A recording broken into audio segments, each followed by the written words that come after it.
Hello everyone and welcome back. तो आज हम स्टार्ट करने वाले हैं अपनी 10th क्लास की मैराथन, जिसमें हम कोशिश करेंगे आपको best to best lectures provide करने की। तो जब हम बात करते हैं क्लास 10th की, तो हम इसको एक पैटर्न में पढ़ेंगे। पैटर्न बोले तो हम सबसे पहले पढ़ेंगे केमिस्ट्री का चैप्टर, फिर हम आएंगे फिजिक्स के चैप्टर पे, फिर हम आएंगे बायोलॉजी के चैप्टर पे। ऐसा नहीं कि पहले पूरी केमिस्ट्री, पहले पूरी फिजिक्स, पहले पूरी बायोलॉजी, नहीं, एक एक करके चलेंगे कि जिससे डाइवर्सिटी पता लगे आपको साइंस सब्जेक्ट की। ठीक, तो चलिए शुरू करते हैं। जब हम बात करेंगे क्लास 10th की, तो सबसे पहले हमारा जो चैप्टर आने वाला है that is chemical reactions and equations. देखिए, यहाँ पर जो ये मॉड्यूल है, ये जो नोट्स है, इसमें हमने ये 4 चैप्टर्स को इन्वॉल्व कर रखा है। ऐसे डिफरेंट डिफरेंट मॉड्यूल जो है वो आपको टाइमली क्या करते रहेंगे, मिलते रहेंगे। ठीक, हमारा जो सबसे पहला टारगेट है, जो हमें आज चैप्टर पढ़ना है, जो चैप्टर हम स्टार्ट करेंगे that is chemical reactions and equations.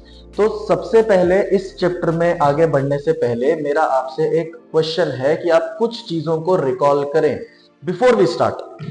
Late us revise something या some topic. Sorry, what is valency? अब ध्यान से सुनिएगा यार, आपने ना एक चीज पढ़ी थी अपने 9th क्लास में, जस्ट आप अभी पढ़ के आ रहे हो वैलेंसी जैसे कंसेप्ट के बारे में। जब हम वैलेंसी की बात करते हैं तो एक चीज आपने पढ़ी थी, valency was nothing but the combining capacity of an element. हम इसे ऐसे डिफाइन करते थे। वैलेंसी क्या था? वैलेंसी था कंबाइनिंग कैपेसिटी। फॉर एग्जांपल, अगर मेरे पास पैसा है तो मैं उसको खर्च करूंगा। जब तक मेरे पास पैसा है मैं स्टेबल नहीं हूं, जब मेरे पास पैसा नहीं है तो मैं वैसे ही स्टेबल नहीं हूं। तो इसे ऐसे समझिए, एलिमेंट्स, एक बहुत इंपॉर्टेंट स्टेटमेंट मैं यहां पे पास कर रहा हूं। एलिमेंट्स जो होते हैं, जो एलिमेंट्स होते हैं वो रिएक्ट करते हैं या फिर वो रिएक्टिविटी शो करते हैं किस चीज के लिए? स्टेबिलिटी एक्वायर करने के लिए। स्टेबिलिटी क्या होने के लिए? स्टेबल होने के लिए। एलिमेंट कंबाइन करेगा स्टेबल होने के लिए। इतनी सी बात याद रखो यार, एलिमेंट कंबाइन करता है स्टेबल होने के लिए। फॉर एग्जांपल, आपने कुछ ऐसे पैटर्न्स देखे थे, कोई भी एलिमेंट अगर मैं एक एक्स उठाता हूं और उसका मैं आपको एक कॉन्फ़िगरेशन लिख के देता हूं, मैं एक्सपेक्ट कर रहा हूं कि आपने ये कॉन्फ़िगरेशन अपनी 9th क्लास में पढ़ा है। KLMN करके शेल्स में ऐसे इलेक्ट्रॉन्स को हम डिवाइड करते हैं। जब आप इसके आखिरी शेल को देखते हैं, देखिए शेल्स को देखेंगे तो ये पहले 2 शेल्स जो है, ऑब्वियसली अगर इलेक्ट्रॉन तीसरे शेल में बैठा है तो 100% उसके पहले 2 ऑक्टेट्स जो थे वो कंप्लीट हुए होंगे। पहले इनर शेल्स की फिलिंग होती है, फिर आप कौन से शेल पे आते हैं? आउटर शेल पे। तो अगर मैं कह रहा हूं एम शेल में 2 इलेक्ट्रॉन बैठे हैं, तो ये जो 2 इलेक्ट्रॉन है ना, ये इस एक्स एलिमेंट को क्या देंगे? रिएक्टिविटी देंगे। इसे क्या बनाएंगे? रिएक्टिव बनाएंगे। क्यों? स्टेबल होना है। बड़े सिंपल से तरीके से मैंने आपको पहले भी समझाया था, अब भी समझा रहा हूं। अगर मैं बैच की ही बात करूं, फॉर एग्जांपल जैसे हम बैचेस की बात करते हैं, बैचेस बन रहे हैं। अगर मैं कह रहा हूं मेरे पास जो रूम स्ट्रेंथ है वो 15 स्टूडेंट्स की है, 15 स्टूडेंट्स की है, और मेरे पास सिर्फ और सिर्फ 5 से 6 बच्चा बैच के अंदर बैठा है। फॉर एग्जाम्पल 5 से 6 अगर बच्चा बैच के अंदर बैठा है, तो ये जो बचे हुए बच्चे हैं, अगर हम 5 स्टूडेंट्स भी लगा लें, तो जो ये जो 10 सीट्स की कमी है, 10 स्टूडेंट्स की कमी है, ये मुझे क्या रखेंगे? ये मुझे अनस्टेबल रखेंगे। अनस्टेबल मतलब ये मुझे कोशिश करेंगे कि मैं इधर उधर हाथ पैर मारूं ताकि मेरा बैच भर जाए। मुझे क्या बनाएंगे? रिएक्टिव बनाएंगे। यही ऐसा कुछ मिलता जुलता हाल है किसका? एलिमेंट का। एलिमेंट के आखिरी शेल में जो ये 2 इलेक्ट्रॉन बैठे हैं, टेक्निकली इस शेल की कैपेसिटी आपको पता है कितनी होती है? 8। कितने इलेक्ट्रॉन्स बैठे हैं? 2। कितने की कमी है? 6 की। तो ये जो 6 इलेक्ट्रॉन्स हैं, ये इस एलिमेंट को क्या बनाएंगे? रिएक्टिव बनाएंगे। कमी, और इसी कमी को पूरा करने के लिए एलिमेंट्स आपस में क्या करते हैं? रिएक्ट करते हैं अलग अलग तरीके से। इलेक्ट्रॉन्स को शेयर करके भी स्टेबल कर सकते हैं, इलेक्ट्रॉन्स को एक्सचेंज करके भी स्टेबल होते हैं। एक्सचेंज वाला कंसेप्ट आपने अपनी 9th क्लास में पढ़ा था, जिसको हम कहते थे आयोनिक बॉन्ड्स। आपने क्या पढ़ा था? जब इलेक्ट्रॉन्स को एक्सचेंज करते हैं एलिमेंट्स, तो वो क्या बनाते हैं? आयंस बनाते हैं। 2 आयंस पढ़े थे, कैटायन एंड एनायन। इस चीज को भी देखेंगे। हमारा 9th का कंसेप्ट जानना जरूरी नहीं है। मुझे आपको सिर्फ एक चीज बतानी है कि जब भी आप इस चैप्टर को स्टार्ट करेंगे, तो आपको सबसे पहली बात आपको वैलेंसीज याद होनी चाहिए। मैं वैलेंसी निकालने की बात नहीं कर रहा, मैं वैलेंसीज या फिर आपको ये कॉन्फ़िगरेशंस की बात नहीं कर रहा। मुझे नहीं जानना कि आपको ये कॉन्फ़िगरेशंस आती हैं नहीं आती हैं। मेरा की कंसेप्ट सिर्फ ये है कि अगर आप 10th क्लास स्टार्ट कर रहे हैं, तो बेटा आपको सबसे पहले एलिमेंट्स की वैलेंसी जाननी जरूरी है। क्योंकि अब आप क्या करोगे? 10th क्लास में आपको एलिमेंट्स के बीच में क्या बनाने हैं? बॉन्ड्स बनाने, कंपाउंड्स बनाने। आप जब कंपाउंड्स के फॉर्मूले ही नहीं लिख पाओगे तो आगे तो भैया भूल जाओ। अगर फॉर्मूले नहीं लिख पाए ना, तो पूरी केमिस्ट्री, पहले 3 चैप्टर तो मान के चलो बिल्कुल ही खत्म हो जाएंगे, कुछ नहीं कर पाओगे। तो इसीलिए आपका सबसे पहला टास्क क्या है, किसको याद रखना, वैलेंसीज को, जिसमें आपके भाई ने आपकी थोड़ी सी मदद कर दी है। और वो मदद क्या है, मैंने कुछ एलिमेंट्स जो बहुत इस्तेमाल होते हैं, जो आपकी पूरी 10th में आपको फ्रीक्वेंटली इस्तेमाल होंगे, मैंने उनकी वैलेंसीज आपके सामने लिखी है, जिसमें से कुछ एलिमेंट से आप फेमिलियर हो। फॉर एग्जाम्पल सोडियम की बात करें, सिंबल्स याद रखें, सोडियम का सिंबल Na+1 इसकी वैलेंसी होती है, पोटेशियम का सिंबल K+1 इसकी वैलेंसी होती है। ऐसे ही calcium, magnesium, barium, beryllium, zinc, aluminium, iron, copper. Iron और कॉपर आपको पता है दो वैलेंसीज दिखाते हैं। आयरन और कॉपर जो होते हैं वो दो वैलेंसीज वाले कंपाउंड्स हैं, ये आपको पता है। तो 2 और 3 इसकी वैलेंसी रहेगी 1 और 2। आपके लिए क्या ठीक रहेगा कि जब भी आपको पेपर में ये चीजें रिएक्शन पूछी जाती हैं तो वैसे लिख देते हैं Fe ब्रैकेट में 2। यूजुअली वैसे वैलेंसीज आप खुद ही समझ जाओगे, अभी हम देख लेंगे। तो कॉपर के लिए जैसे बात करेंगे तो वो कह देंगे कॉपर 1 की रिएक्शन है, तो Cu1 अगर ब्रैकेट में लिख दिया दैट मींस 1 वैलेंसी वाला कॉपर है, 1 वैलेंसी दिखा रहा है कॉपर। तो आपको इसमें कोई घबराने की जरूरत नहीं है। इसके बाद एलिमेंट सबसे ज्यादा इंपॉर्टेंट है आपके लिए ये, इनके सिंबल्स, कार्बोनेट के, सल्फेट के, हाइड्रोक्साइड के, नाइट्रेट के, फॉस्फेट इतना काम नहीं आता बट स्टिल इसको भी याद रखेंगे। तो ये कुछ ऐसे पॉलीएटॉमिक आयन थे, याद रखिए पॉलीएटॉमिक आयन थे, ये दोनों को छोड़ के, सॉरी ब्रोमाइड को छोड़ के, carbonate, hydrogen carbonate, sulphate, hydroxide, nitrate and phosphate, SO4OH। अब देखिए क्यों इंपॉर्टेंट है ना, मैं कोई भी रिएक्शन अगर स्टार्ट करूंगा, फॉर एग्जांपल मैं आपसे बोल रहा हूं barium sulphate reacts with this, तो अगर मैं बेरियम सल्फेट बोल रहा हूं तो आपकी पहली कहानी तो यही है कि आपको बेरियम सल्फेट पता होना चाहिए क्या है, बेरियम और उसका सल्फेट बनाना है। बेरियम जो होती है इसकी वैलेंसी क्या होती है, +2। ये देखिए ये रहा, बेरियम की वैलेंसी कितनी है, +2। सल्फेट की वैलेंसी कितनी है, -2। क्रॉस मल्टीप्लाई करो, ये आप सीख के आए अपनी 9th में, ये बनेगा बेरियम का सल्फेट BaSO4। जब कॉमन वैलेंसी सेम वैलेंसीज होती हैं तो उसको कॉमन निकाल देते हैं, ऐसे कट करके नहीं दिखाते, कॉमन निकाल देते हैं और एक साथ लिख देते हैं BaSO4।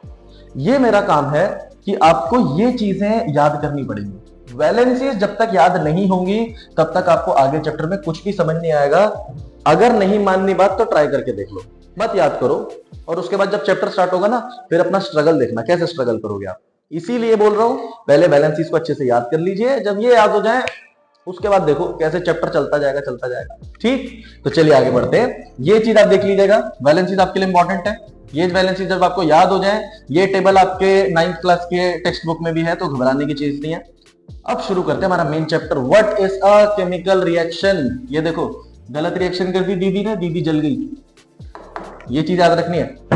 केमिस्ट्री लैब में हमेशा प्रिकॉशंस का इस्तेमाल करें, किसी के गाइडेंस में करें साहब भैया, नहीं तो ऐसा हाल हो सकता है, देखो मुंह पे कालक लग गई सारे। चलिए शुरू करते हैं, what is chemical reaction. Chemical reaction की बात करते हैं यार। देखिए अभी तक आपने जो पढ़ा था ना, आपने हमेशा पढ़े हैं फिजिकल चेंजेस। आपने 9th क्लास में जब भी पढ़े आपने पढ़े फिजिकल चेंजेस। अब फिजिकल चेंजेस मतलब क्या होता है, आपने चेंज करी सिर्फ और सिर्फ स्टेट। फॉर एग्जांपल अगर मैं बात करता हूं वाटर की, बेटा एक बात बताइए, वाटर को फ्रीज करते हैं क्या बन जाता है, आइस। वाटर को वेपराइज कर दो, सॉरी बॉइल कर दो, क्या बन जाते हैं, वेपर्स। ठीक, अब जरा मेरी बात सुनना, भाप बन गया, ये पानी है, ये आइस है। स्टेट्स की अगर मैं बात करूं तो ये कौन सी स्टेट है, लिक्विड, ये कौन सी स्टेट है, सॉलिड, और ये वाली आपकी कौन सी स्टेट है, गैसियस, ये गैस स्टेट है। ध्यान से सुनिए, अगर मैं आपसे पूछूं 3 चीजें, अगर मैं आपसे पूछूं बेटा चलिए ठीक है आपने स्टेट तो बता दी, एक सॉलिड है, एक लिक्विड है, गैस है। अगर मैं आपसे बोलूं आइस की, वाटर का और वेपर का, मुझे केमिकल फॉर्मूला लिख के बताइए। केमिकल मतलब क्या होता है ये, केमिकली, केमिकल फॉर्मूला, केमिकली क्या है। तो आप क्या कहोगे कि सर केमिकली जब हमने देखा तो हमें तो बचपन से ये पढ़ाया गया है, वाटर का ना मॉलिक्यूल होता है H2O, ऐसा दिखता है कुछ, देखिए बना देता हूं आपके सामने, ऑक्सीजन और ऐसे दो तरफ हाइड्रोजन होते हैं, H positive and H positive. ये मॉलिक्यूल जो है ये वाटर का है, इसी को कंबाइन करके हम लिखते हैं 2 हाइड्रोजन और 1 ऑक्सीजन, ये यहां से बना H2O। तो H2O जो है वो वाटर का मॉलिक्यूल है, बिल्कुल ठीक बात है। अगर मैं आपसे बोलूं बेटा आइस क्या है, आपसे आइस केमिकली पूछो तो बेटा आइस किससे बनती है, इसी वाटर को तो फ्रीज करके बनी है ना, तो इसीलिए आइस का केमिकल फॉर्मूला भी क्या हो गया, H2O। वेपर्स का केमिकल फॉर्मूला भी क्या हो गया, H2O।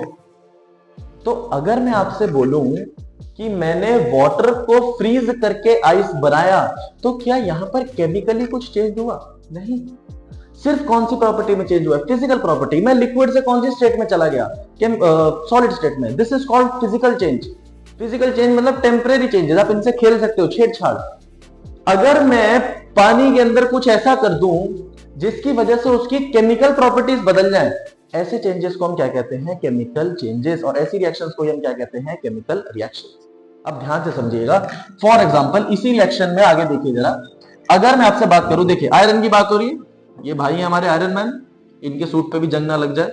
आयरन की अगर मैं बात करूं तो बेटा आयरन जो होता है वो मॉइस्चर और साथ ही साथ एटमॉस्फेयर, मतलब मॉइस्चर क्या, गैसेस और मॉइस्चर दोनों के साथ, ऑक्सीजन और मॉइस्चर दोनों के साथ कंबाइन करके क्या बनाता है? रस्ट। रस्ट का अगर मैं आपके सामने फॉर्मूला लिखूं तो कुछ ऐसा दिखता है, Fe2O3.XH2O। ये आपका भी कंसर्न नहीं है, इसको देख के मत घबराओ, आपका काम ये, इसीलिए मैंने ये लाल मिर्ची का पाउडर बना दिया आपके लिए, रस्ट। ठीक, देखो अपनी लाइफ में सबने ये चीज देखी है, जो लोहा होता है वो जंग खाता है, जंग खाता है ना, उस पर आप कहते हो जंग लग गया सर, खराब हो गया सारा लोहा, जो मटेरियल था वो खराब हो गया। क्या हो रहा है उसके साथ? आयरन को जब आप ओपन एटमॉस्फेयर में रख रहे हो, देखो हवा के अंदर मॉइस्चर भी है, हवा के अंदर मल्टीपल गैसेस भी है, तो वो एटमॉस्फेरिक गैसेस और मॉइस्चर के साथ कंबाइन कर रहा है और कुछ नई चीज बना दे रहा है। अब देखिए नई चीज कैसे बनी, अभी मैंने जैसे आपको बताया था, देखिए आयरन जो है वो नेचर में क्या है? रिएक्टिव। ये जो गैसेस हैं ये भी नेचर में कैसी हैं? रिएक्टिव। और मैंने आपको बताया था दो रिएक्टिव चीजों को भैया साथ रखोगे तो आपस में रिएक्ट तो करेंगी, और वो यहां पर हो रहा है। ये डिफरेंट डिफरेंट चीजें हैं, हर चीज रिएक्ट करती है क्या पाने के लिए? स्टेबिलिटी पाने के लिए। तो यहां पर ये एलिमेंट्स आयरन जो है, अब एक चीज ध्यान से समझना, जैसे कि मैंने आपको अभी बताया था बेटा, बेरियम और सल्फेट जब बना था तो बेरियम सल्फेट के फॉर्मेशन में ये यहां पर एक बॉन्ड बना है, केमिकल बॉन्ड। केमिकल बॉन्ड मतलब अब ये साथ में रह रहे हैं, कॉन्ट्रैक्ट साइन कर लिया इन्होंने, ये ऐसे नहीं रह रहे, फिजिकल चेंजेस नहीं है कि जब ऐसे मन करा ऐसे हाथ से पकड़े खींच के तोड़ दिए, बेरियम अलग हो गया सल्फेट अलग हो गया, नहीं, इनके बीच में एक बॉन्डिंग बनी है। जब भी बॉन्डिंग्स आती हैं तो इंसान की केमिकल प्रॉपर्टीज चेंज हो जाती है, ये समझिए। वही यहां पर हो रहा है, जब आयरन ने मॉइस्चर और ऑक्सीजन के साथ अपना नाता जोड़ा तो उसने अपनी प्रॉपर्टीज को खो दिया। वो क्या बन गया है? अब देखिए आयरन के साथ Fe होता है अकेला आयरन, आयरन के साथ ऑक्सीजन भी कंबाइन कर चुका है केमिकली और पानी भी। अब ये चीज जो है ये आयरन नहीं है, इसको एक नया नाम दिया हमने, इसको क्या कहते हैं? रस्ट। ये आयरन ऑक्साइड है, आयरन ऑक्साइड। आयरन कंबाइन करके ऑक्सीजन के साथ केमिकली क्या चीज पाने के लिए? रिएक्टिविटी कंप्लीट करने के लिए, खुद स्टेबल होने के लिए। रिएक्टिव है एलिमेंट्स, रिएक्टिव है तो रिएक्ट करेंगे, और रिएक्ट करेंगे तो ये हरकत हो जाएगी। अब दिक्कत क्या है हमारे लिए? क्या दिक्कत है हमारे लिए? ये दिक्कत है ना, समझो। आयरन जो है वो जाना जाता है अपनी स्ट्रेंथ के लिए, ठीक। रस्ट जो है उसी जगह पर नेचर में कौन से फॉर्म में मिलती है? पाउडर के फॉर्म में। पाउडर बोले तो अगर एक लोहे के ऊपर जंग लगा है, उसे सैंड पेपर से घस दो, घसते जाओ घसते जाओ, धोते जाओ धोते जाओ, घसते जाओ घसते जाओ घसते जाओ। जब आप उसे रब करते जाओगे वो रस्ट जो आप देखते हो पाउडर फॉर्म में सरफेस को छोड़ के नीचे गिरती है, उसके पास स्ट्रेंथ है क्या? नहीं। और ये मत सोचो कि सर इतना आसान तो है, ये रहा आयरन, अगर इसके सरफेस पे रस्ट आ भी गई तो इसको ऐसे रब कर करके ये रस्ट को नीचे गिरा दो, नहीं। ध्यान से समझिएगा, आप रस्ट को ऐसे नीचे नहीं गिरा रहे हैं, वो टेक्निकली आयरन ही है जो खराब हो गया। वो जो रस्ट है वो किससे बनी? वो आयरन से ही तो बनी। तो धीरे धीरे तुम क्या देखोगे, ये बार जो है ना, ये जो आयरन की बार थी, ये इतनी मोटी स्ट्रेंथ से इतनी सी हो जाएगी, पतली सी। रस्ट लगते लगते तुम उसको हटाए जा रहे हो हटाए जा रहे हो, वो छोटी होती जाएगी होती जाएगी होती जाएगी होती जाएगी, और एक टाइम पे आके रॉड बिल्कुल खत्म हो जाएगी। सबसे बड़ी दिक्कत है आयरन जो है वो बहुत ज्यादा क्या करता है? रस्ट करता है, और इसी वजह से बहुत ज्यादा लोहा जो है, बहुत ज्यादा लोहा जो है वो क्या हो जाता है? खराब हो जाता है। इसी वजह से हमने अलॉय बनाने शुरू करे। आप आगे देखेंगे, अभी चलो अलॉइंग वगैरह मैं आपको अभी नहीं बताऊंगा। आप सिर्फ इतना याद रखिए, एलिमेंट्स कंबाइन करते हैं। अब यहां पर जो हुआ है उसको कहते हैं केमिकल रिएक्शन। केमिकल रिएक्शन क्यों बोल रहे हैं? क्योंकि ये बेटा ऐसी चीज नहीं है, रस्ट जो है उसको वापस आयरन बनाना आसान नहीं है। मतलब ऐसा नहीं है कि रस्ट को तुमने उबाल दिया, जो पानी के साथ कर रहे थे, रस्ट को जमा दिया वापस आयरन बन गया, रस्ट को उबाल दिया वापस आयरन बन गया, नहीं, ऐसे नहीं है। इसके लिए कुछ केमिकल रिएक्शंस आपको करनी पड़ेंगी, और मुश्किल है रस्ट में से आयरन को वापस एक्सट्रैक्ट करना। इसीलिए ये कैसा चेंज माना गया? Chemical change. केमिकल चेंज क्यों बोल रहे हैं? प्रॉपर्टीज बदल गई यार, इंटायर केमिकल प्रॉपर्टीज बदल गई। जो पहले लोहा था, आयरन था, प्योर आयरन था, उसके अंदर मिलावट हो गई। किसकी? मॉइस्चर की और ऑक्सीजन की मिलावट हो गई है। अब ये केमिकली आयरन की तरह बिहेव कर ही नहीं रहा है, ये किसकी तरह बिहेव कर रहा है? एक नए कंपाउंड की तरह। जो पहले एलिमेंट था वो एलिमेंट से कंपाउंड बन गया, कंबाइन कर चुका है। ऐसे टाइप के चेंजेस को हम क्या कहते हैं, केमिकल चेंजेस। और ये जो रिएक्शंस होती हैं हम क्या कहते हैं, chemical reactions. Reaction in which two or more reactants react together to form products having entirely different chemical properties are called, या फिर is called a chemical reaction. इससे पहले एक चीज सुन लो, उसके बाद इसका आएंगे, ठीक है, घबराने की बात नहीं है। हम पढ़ क्यों रहे हैं ये चीजें, हम बेटा ये चीजें इसलिए पढ़ रहे हैं ना, अब जो आप 10th में केमिस्ट्री पढ़ोगे ना वो आपको मदद करेगी चीजें पहचानने में। अब आप सोचो, आयरन को ओपन एटमॉस्फेयर में रखा तो वो तुरंत चेंज हो गया। ऐसे ही कितनी चीजें हैं जिन्हें हम एटमॉस्फेयर में रखते हैं तो वो सराउंडिंग में प्रेजेंट। देखिए, जो चीज हमें दिख नहीं रही इसका मतलब ये नहीं है वो एग्जिस्ट नहीं करती। पहली चीज तो अपने दिमाग से हटाओ, जो चीज हमें दिख नहीं रही इसका मतलब ये नहीं वो एग्जिस्ट नहीं करती, वो एग्जिस्ट कर रही है। आपको समझना पड़ेगा इस चीज को। एटमॉस्फेयर में बहुत सी गैसेज है, ऐसी बहुत सी गैसेज है जो हमें दिख नहीं रही और जो हमें पता भी नहीं है कि वो एग्जिस्ट कर रही है लोकल एटमॉस्फेयर में। अब कोई चीज को अगर मैं बाहर रख रहा हूं, मैंने खाने को बाहर रखा, जो खाना होता है बाहर रह जाता है, खाना बाहर रह के क्यों खराब हो जाता है, क्या होता है उसके साथ ऐसा, केमिकल रिएक्शन। एटमॉस्फेयर में प्रेजेंट सब्सटेंसेस के साथ चीजें क्या कर जाती हैं, रिएक्ट कर जाती हैं, आपको पता भी नहीं चलता। तो आप किस चीज को कहां रख रहे हो, किस एनवायरनमेंट में रख रहे हो, इसकी इंफॉर्मेशन आपको कौन देती है, केमिकल रिएक्शंस। आप पता कर सकते हो, आपको नॉलेज होगी तो आप उसके हिसाब से रिएक्ट करोगे। फॉर एग्जांपल, आप आगे जाके इसी चैप्टर्स में, इसी में आगे मतलब इस साल की केमिस्ट्री में आप पढ़ेंगे एंट स्टिंग, बी स्टिंग।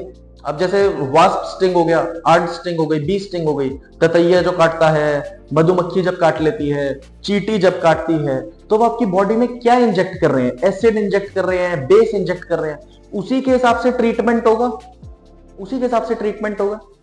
अगर मान लो तुम हमेशा, हमारे तो घरों में ये सिखाया गया किसी ने भी काटा टूथपेस्ट लगा लो, नहीं, ये चीजें नहीं है। आपको देखना पड़ेगा कि बॉडी में क्या चीज एंटर करी है, क्या चीज छोड़ी है उसने, उसका जो वेनम था, जो डंक था उसमें उसने क्या चीज छोड़ी आपकी बॉडी में, उसी के हिसाब से आप उसे क्योर करोगे।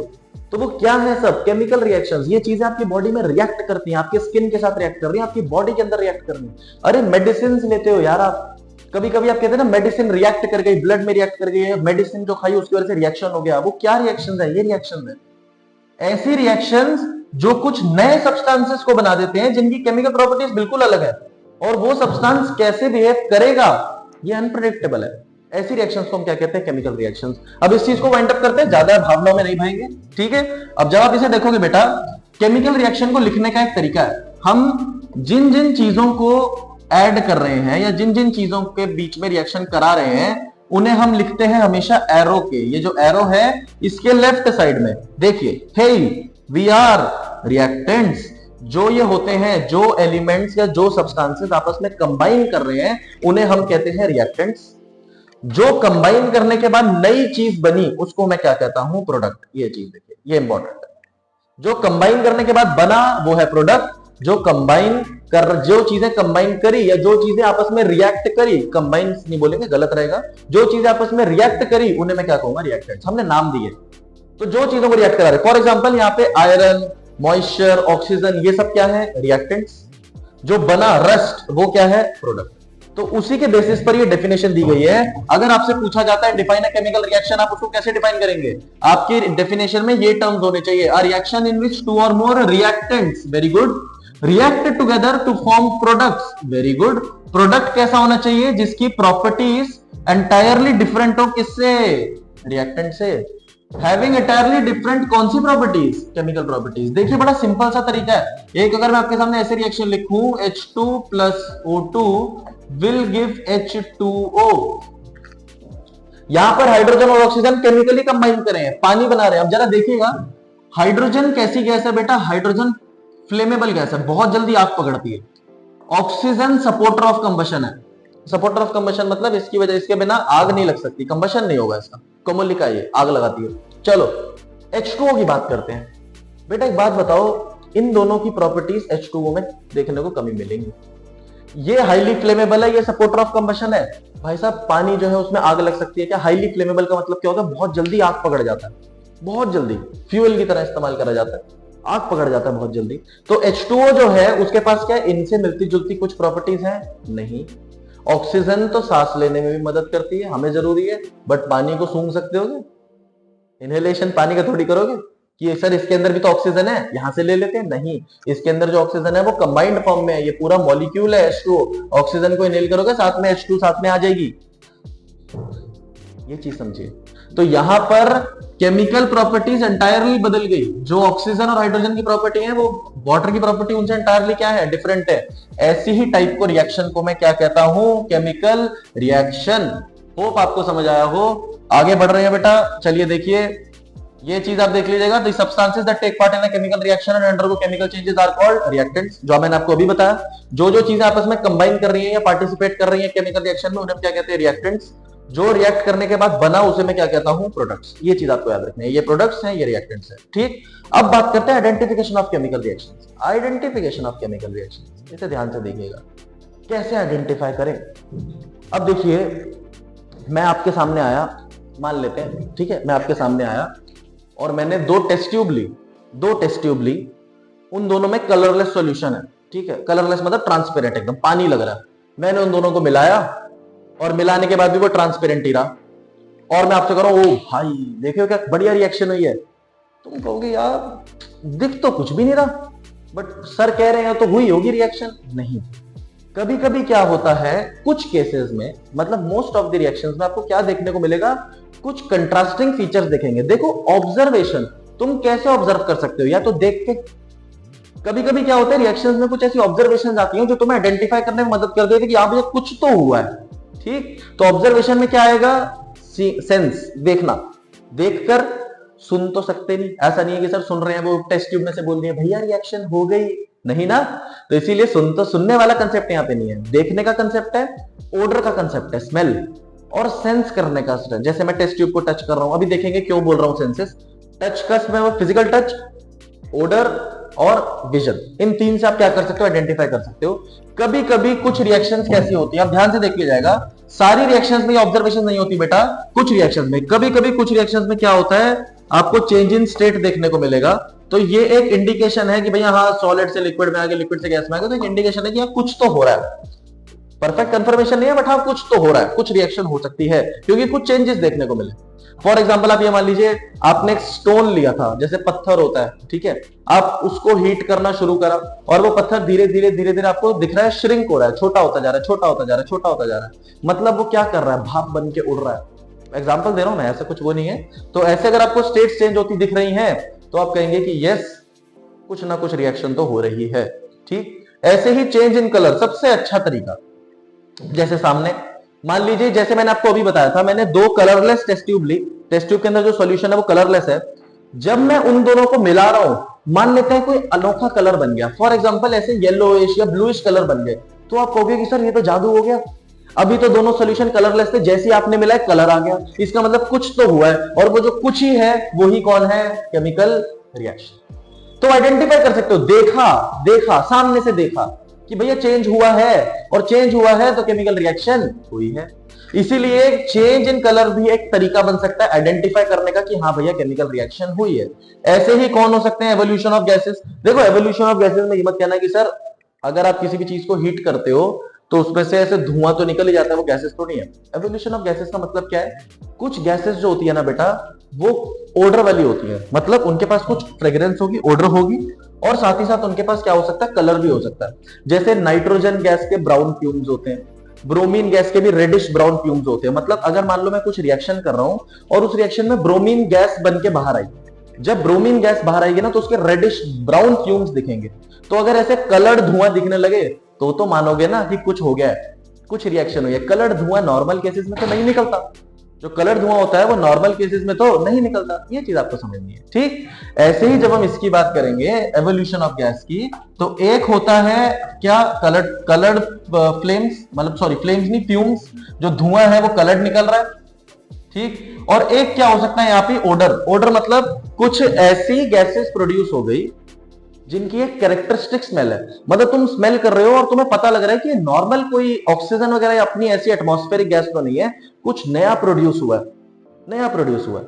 जैसे स्मेल ऑफ सल्फर हो गई, क्लोरीन होता है पंजेंट स्मेलिंग गैस है, सफोकेटिंग गैस है। ऐसे हर एक कुछ गैसेस होती है, उनकी ना कुछ कैरेक्टरिस्टिक्स होती है जिससे आपको पता लग जाता है कि हाँ भैया कुछ इवॉल्व हुआ है, ये नॉर्मल ऑर्डर नहीं है, ये ऑर्डर कुछ अलग है, कुछ पहचान में आ रहा है कि कुछ इवॉल्व हुआ है। तो एवोल्यूशन ऑफ गैसेस से ये दो चीजों से पता चल सकता है। फिर आता है बेटा change in temperature. Change in temperature का मतलब क्या है, मान लो ये टेस्ट ट्यूब, मैंने कुछ रिएक्शन करवाई, ठीक है, मैंने आपके सामने ऐसे ही कुछ मिला दिया दो तीन चीजों को, मैं कोई हीट सप्लाई नहीं कर रहा, कोई भी हीट मैं सप्लाई नहीं कर रहा, बट जब मैंने उन चीजों को मिलाया और मैंने टेस्ट ट्यूब को टच करा तो टेस्ट ट्यूब गर्म हो रही है। गर्म मतलब ये नहीं एकदम उबल गई, थोड़े से जो टेम्परेचर हो रहा है उससे थोड़ा बड़ा दिख रहा है। तो मुझे लग रहा है कि भैया इस रिएक्शन के अंदर इसका मतलब हीट इवॉल्व हो रही है, बन रही है। हीट जो बन रही है वही टेस्ट ट्यूब का टेम्परेचर भी बढ़ा रही है। तो ऐसी भी कुछ रिएक्शंस होती हैं जिनमें टेम्परेचर चेंजेस होते हैं। अभी हम आगे देखेंगे दो टाइप की रिएक्शन है, एक्सोथर्मिक एंड एंडोथर्मिक। तो ऐसी भी कुछ रिएक्शंस होते हैं जिनके अंदर चेंज इन टेम्परेचर होता है। तो उससे भी आप आइडेंटिफाई कर सकते हो कि हाँ भैया केमिकल रिएक्शन हुई है। लास्ट में आता है फॉर्मेशन ऑफ प्रेसिपिटेट। देखिए दो चीजें समझाऊंगा। प्रेसिपिटेट को ना बड़े सादा तरीके से समझेंगे। देखो पानी के अंदर अगर कोई चीज मिला रहे हैं तो दो ही चीजें पॉसिबल होंगी, या तो वो पानी के अंदर डिसॉल्व होगा मतलब सॉल्युबल होगा, या फिर पानी के अंदर सॉल्युबल नहीं होगा। जो इनसॉल्युबल चीजें होती है ना वो सॉल्यूशन में हमेशा सेटल कर जाती हैं। उसी को हम क्या कहते हैं? Precipitate. Precipitate is nothing but the insoluble compound formed in a reaction. मैंने कुछ चीजों को मिलाया और कोई ऐसी चीज बन गई जो उसमें डिसॉल्व नहीं हो पा रही, घुल नहीं पा रही, तो क्लियर सॉल्यूशन नहीं बनेगा, वो उसके अंदर क्या कर जाएगा? सेटल कर जाएगा। उसी को आप क्या कहते हैं? उसने क्या बना दिया? प्रेसिपिटेट बना दिया। तो ये सारी चीजें एक बार ध्यान से देख लीजिए। कौन कौन आएगा? Change in state, change in colour, evolution of gas, change in temperature, change in precipitate. ठीक, अभी तक बहुत बेसिक चल रहा है बेटा, मेन चीजें आपकी आई नहीं है अभी, अब मेन चीजें आनी है। That is what is a chemical equation. Chemical equation क्या होती है, कैसे चलेगी, इसको और देख लेते हैं। इसके बाद बैलेंसिंग जो है हम नेक्स्ट टॉपिक से देखेंगे। ठीक, देखिए केमिकल इक्वेशन क्या है ना, प्रैक्टिकल लाइफ में जब आप एक्सपेरिमेंट्स कर रहे हो तो आप उसे ऐसे सिस्टमैटिक ऑर्डर में नहीं कर रहे कि मैं लेफ्ट में रिएक्टेंट रखूंगा राइट में प्रोडक्ट आएंगे, नहीं, वो वे ऑफ रिप्रेजेंटेशन है। केमिकल रिएक्शन लेबोरेटरीज में हो रही है, टेस्ट ट्यूब्स के अंदर या डिफरेंट सब्सटेंसेस के अंदर, बीकर्स हो गए, फ्लास्क हो गए, इन सब के अंदर। तो जब आप ऐसे चीजों को ऐड करते हो तो जिन चीजों को आपने ऐड करा उन्हें आपने कहा रिएक्टेंट्स, जो चीजें बनी उन्हें आपने क्या कहा? प्रोडक्ट्स। ये चीज आपको समझनी है। तो उसी बेसिस पर मैं समझा रहा हूं केमिकल इक्वेशन में और रिएक्शन में क्या फर्क है। केमिकल रिएक्शन वो है जो एक्चुअली लैब में हो रही है। जो लैब है ना, लेबोरेटरी जो है आपकी, उसमें जो आप कर रहे हो that is the chemical reaction. उसी का सिस्टमैटिक रिप्रेजेंटेशन, सिंबॉलिक रिप्रेजेंटेशन क्या होता है? Chemical equation. ध्यान से देखिएगा, it is a systematic and symbolic representation of a chemical reaction which gives complete information about reactants, products, external conditions and catalyst. ध्यान से देखिएगा, इसके कहने का मतलब क्या है। जैसे कि आपने अभी एक रिएक्शन लिखी बेटा, for example H2 plus O2 लिख देते हैं। H2 plus O2 will give H2O। अगर आप इस रिएक्शन को देखोगे तो ये एक सिंबॉलिक रिप्रेजेंटेशन है। हाइड्रोजन का सिंबल लिखा है, ऑक्सीजन का सिंबल लिखा है, वाटर का सिंबल लिखा है। तो ये सारा एक सिंबॉलिक रिप्रेजेंटेशन और सिस्टमैटिक। सिस्टमैटिक क्यों बोल रहे हैं? सारे रिएक्टेंट्स एक तरफ लिखे हैं, प्रोडक्ट्स एक तरफ लिखे हैं। साथ ही साथ एक केमिकल इक्वेशन आपको हर चीज की इंफॉर्मेशन देती है। फॉर एग्जांपल बेटा मान लेते हैं दो सब्सटेंसेस को मैं ऐड कर रहा हूं, x plus y give z, और ये जो रिएक्शन है ये एक स्पेसिफिक टेम्परेचर पे होती है। फॉर एग्जांपल अगर मुझे ये रिएक्शन करानी है तो 100 डिग्री सेल्सियस तक टेम्परेचर देना पड़ेगा। तो ऐसे टेम्परेचर्स को और कंडीशंस को लिखा जाता है एरो के ऊपर। ये जो एरो है ना, इसके ऊपर लिखा जाएगा। अब देखिए केमिकल इक्वेशन इस तरीके से लिखी जानी चाहिए कि वो तुम्हें सारी इंफॉर्मेशन दे दे। जो जो तुमने लैब में करा उसी चीज को तुम्हें ऑन पेपर लिखना है, वो है केमिकल इक्वेशन। अब अगर तुम बस कह दो कि सर एक्स और वाई को ऐड करो z बन जाएगा, मैं लैब में जाके एक्स और वाई को ऐड करे जा रहा हूं, z बन ही नहीं रहा। मेरी गलती नहीं है, तुम्हारी गलती है। तुमने मुझे ये नहीं बताया कि सर रिएक्शन कितने टेम्परेचर पे करनी है, 100 डिग्री सेल्सियस पर। इसीलिए ये सारी कंडीशंस बताता है about reactant, product and external condition. सारी कंडीशंस, प्रेशर की चाहिए, टेम्परेचर की चाहिए, कैटलिस्ट चाहिए, जो भी चीज चाहिए उसकी इंफॉर्मेशन आपको कौन देती है? एक केमिकल इक्वेशन। चीजों को पढ़ के रखिएगा, साथ साथ पढ़ते रहिए, नहीं तो ये सब चीजें फायदा नहीं देंगी आपको। ठीक, हमने पढ़ा है आज की क्लास में केमिकल रिएक्शन के बारे में, किस तरीके से रिएक्शन को आइडेंटिफाई करा जा सकता है, और उसके बाद हमने पढ़ा है केमिकल इक्वेशन के बारे में। आज हम जानेंगे नेक्स्ट क्लास में, अब sorry, balancing of chemical equation के बारे में। Thank you.